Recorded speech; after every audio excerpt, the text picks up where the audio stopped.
What's up, guys, and welcome back to the Realistic Rumour of Wrexham. This is episode number 46, and as we enter the month of October, we're settling into life in the Championship quite well. We're coming off the back of our best episode yet this season. 3 games, 3 wins against Preston, Plymouth, and finally Bournemouth at the Vitality, that 7-goal thriller, as we overcame all 3 of those games by a 1-goal scoreline.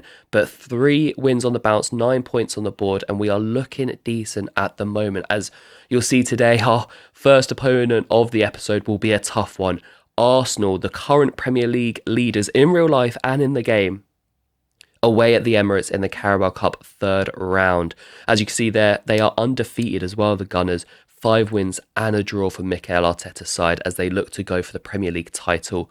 In the Europa League, they're unbeaten as well. 1 game, 1 draw against Sporting Lisbon. So this is by far going to be our toughest task yet. But before we get into that, we have our biggest youth academy scouting update from England so far. Stefan Karlsson finally coming in with the goods from England.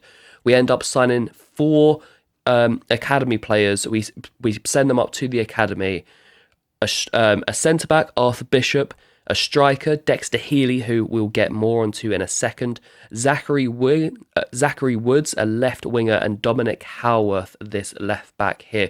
We continue scouting the 2 Camerons, Foster and Rose. But now let's get on to these 4 players. Now, we haven't had too much crazy luck in terms of youth players that we've brought through. Obviously, I know Nathan Lloyd, the goalkeeper, has come through the academy. Dylan Matthews in season 1, the centre back who sold to Man United. But now this batch of players looks like it has a lot of potential. Arthur Bishop, centre back, 15 years old, and he's 63 rated already, 6'6". He looks like he's going to be a fantastic centre back. Now, Zachary Woods looks like a tricky customer on the wing. 71 to 94 potential, still pretty vague, but at 15 years old, 60 rated, I think he's got plenty of room to go. Then we have Dominic Howarth, who's the oldest of the 4, a 17-year-old left back. We could play left back or right back, but because he's left-footed, I'll keep him on the left. We'll promote him and send him out on loan. And then Dexter Heath, this is the most interesting one. So lowest overall rating at 48, but his potential is 82-94. And that is because his stats clearly show that he is not a striker. So sometimes you'll get a scouting report where the potential is so high, but then the overall is so low, and you wonder why that is. Just look at the stats. So his shooting out of the 6 main stats is by far the lowest one, and his defending and his physical look very, very good. So I think this guy has. I was considering either centre back or CDM, but because he's 5'9", I think for me that is just too short to be a centre back. So I think this guy is going to be the perfect CDM for the future of this team. Not a big, ball winning centre CDM, but a tricky CDM that is just everywhere, winning all the tackles like a Caicedo or an N'Golo Kante type vibe. So he is 48 overall at the moment, but I think once we convert him to a CDM, you'll see his overall shoot right up. So if you ever have a player whose potential looks really good, but his overall is really low, just look at the stats and see if potentially he needs to be in a different position. So I honestly really think Dexter Heath is going to be a class promising CDM. Arthur Bishop as well, 6'6" centre back, looks absolutely fantastic. So we'll keep an eye on those 4 as we mentioned as well. Dominic Howarth, as he's 17 years old. We promote him to the first team and then add him to the loan list. Want to get him out on loan and getting some experience in for the rest of the season. Well, heading into the first game of the episode, it is Arsenal, as we mentioned, in the Carabao Cup 3rd round. Had a good little run so far, thrashed Coventry in the first round 7-1, and then beat a familiar foe in Blackpool 2-1. But now we face our toughest test yet, and we do rotate the side as we always do, making 11 changes. So as if this wasn't hard enough already, everything was against us in this one. And Arsenal would take an early lead. Eddie Nketiah, the man who's just, he's Mr. Arsenal. He's been there forever now. He gives them a 1-0 lead in what is a very strong side here. Well, we would look to respond. Luke Chambers win the ball back and then finding Morris, who finds Lowry. And that was a really good chance for the Cam there to actually bring us level on terms. But his shot is saved by Ramsdale. And then 19 minutes on the clock, Arsenal would punish us for not taking that chance. And Nketiah bagging his and Arsenal's second of the game as they look to go, well, I guess it would be 8 games unbeaten so far in all competitions. As they just, Mikel Arteta's side look like they could be really putting on a title charge in the game and in real life. As George Evans goes down there, that doesn't look like a good injury at all. Doesn't look like a 5-day or anything like that. It looks like it could be a serious one. We'll have to keep an eye on him. Well, Arsenal would carry on. They wouldn't put the ball out. It's not a head injury. The ref hasn't stopped the game.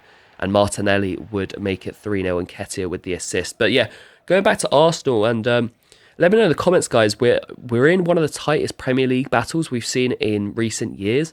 Arsenal, Liverpool, Man City, all separated by, I think, a point or 2 points as we stand going into this weekend as well. Arsenal travel to Man City in what is the biggest game of the season. And let me know in the comments, guys, who do you think is going to win the Premier League this season? Arsenal, Liverpool, or Man City? Arsenal, after, I think they led, I think it was 97% of the season last season, they led, but they fell short. Is that experience now going to lead them to their first Premier League title in nearly 20 years? Well, let me know in the comments, guys. Do you think City will continue their domination? Do you think they'll win another title? Do you think Arsenal will pull it out the bag? Or do you think Jurgen Klopp will end his Liverpool reign with a Premier League title? Let me know in the comments. Well, Arsenal would grab a 4th in the second half. Martin Odegaard coming off the bench to secure this victory.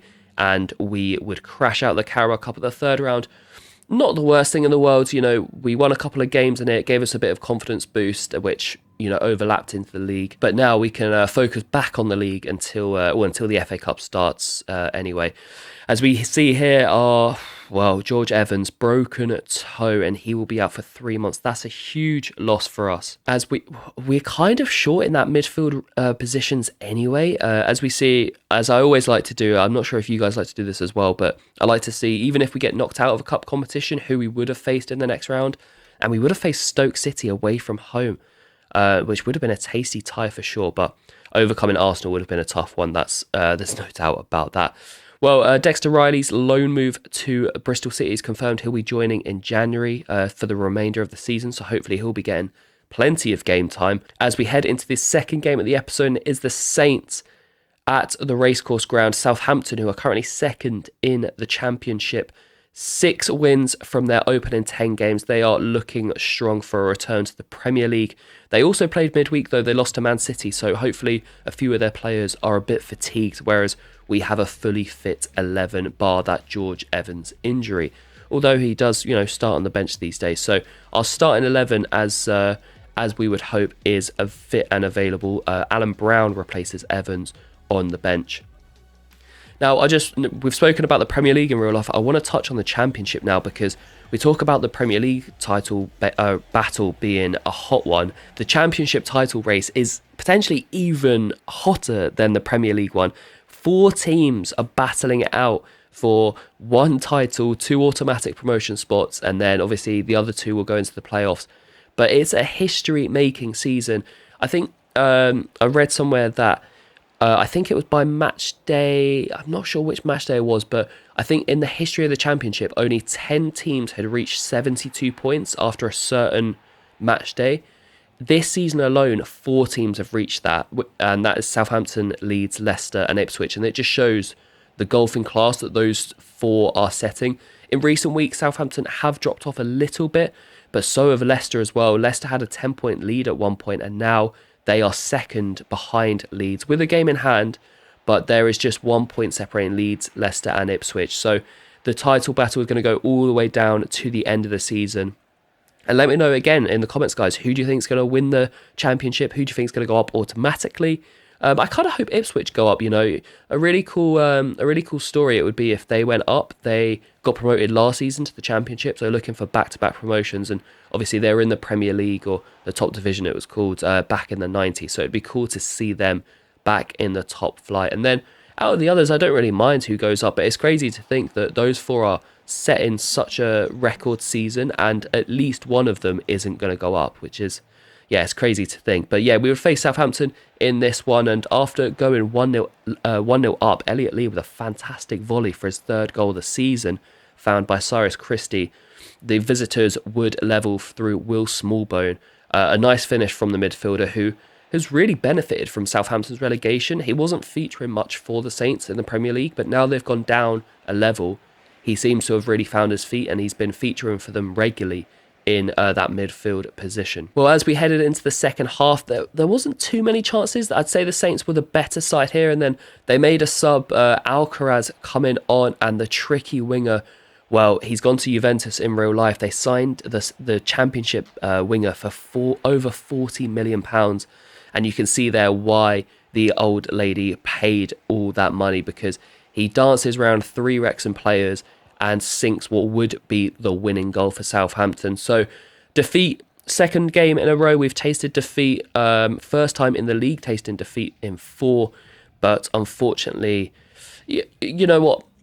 It happens. You know, Southampton are a top side. We can't forget that we're off back-to-back promotions. So we are going to be, you know, losing some games. That is realistic to think. And when you've got players like Carlos Alcaraz, who, you know, is a £40 million player, you know, we gave a good account of ourselves, but unfortunately we couldn't see the win through. As we look at the league table there now, we drop out of the playoffs while Southampton remain second, Sheffield United also winning. That looks like that's going to be a tasty title battle throughout the campaign. Down the bottom, Plymouth, rock bottom now, and Preston's still winless. That is crazy. Winless after 11. As we head into the third and final game of the episode, and it will be Watford at Vicarage Road. Another top performing side, third in the league right now, 7 wins from their opening 11. Another ex-Premier League side who are looking to return to the top flight. Well, we're looking to avoid a third successive defeat. And, it's going to be quite a tough one if we want to try and complete that feat. It's the same 11 that faced Southampton. Despite us losing, I still feel good about this team. Paul Mullin, you know, he's not scoring as much as I thought he would. I really thought that he was at the Championship level quite comfortably.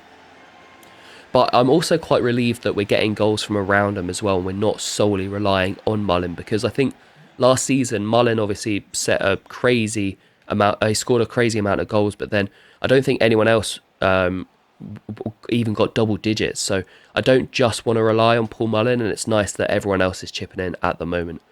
Well, 14 minutes in, the Hornets would take the lead. Kalu beating Fotheringham at the near post after a nice bit of movement from the winger. I don't know about you guys, but I find a lot of the opponents' goals come from the wide play, but they don't cross it in. They're always looking to pass it around in the box, it's always so difficult to defend. Well, just after the half an hour mark, Jewison Bennett would have a fantastic chance to bring us level, but Bachmann, the veteran goalkeeper, would deny Bennett, who's been in really good form this season, actually. He's probably been one of our best players, up to 76 rated now, the former Sunderland midfielder. He is looking like a real star for the future, but could not find the back of the net there. We'd make a half-time substitution, Vata on for Roberts, who, I don't know, Roberts has been really poor this season. I haven't seen much from him at all. Let me know in the comments, guys. Do you think we should start Vata maybe in the next couple games? Maybe drop Roberts for a bit and see if Vata can make a difference from the wing. Let me know in the comments. Well, Jacob Mendy would have a really good chance basically from kickoff. Bennett finding Mendy, who would drive in from a tight angle and force Bachmann into a really good save. And then Watford would go down the other end and Kone would double their lead with a fantastic effort from the edge of the box, rifling it into the top corner, and the Vicarage Road faithful go crazy as they see their team make a double their lead. Well, we would make a sub. Williams would come on for Lee and drop Mullin into Cam, which is, you know, a change in system we played a few times last season, but unfortunately we couldn't break down the Watford defence. A rare occasion where we don't score. I know we concede quite a lot, but we normally score most games. But unfortunately, we couldn't in this one. It was the second game this episode, actually, we failed to score. And that is 3 defeats in 3 for this episode. Nothing to panic about, though. I mean, look, we know how influential form is on career mode, so we need to get out of that slump quickly. But losing to Arsenal, who are leading the Premier League, and then 2 of the top 3 in the Championship isn't the worst thing in the world. So let's remember how far we've come. We're off back-to-back promotions. We're still 9th in the Championship, which for me, my aim was to not get relegated. And I know the board want me to finish mid-table, But if we can finish anywhere above 22nd, I will be happy. It will be a successful campaign. Well, that'll be it for today's episode 46 of The Realistic Career Mode. I hope you're enjoying the series, guys. Drop it a like if you are. Sub to the channel if you haven't already, and I'll catch you in episode 47, where you'll see we'll face a Welsh opponent. Big Welsh derby at the racecourse to kick off episode 47. I'll see you there very soon.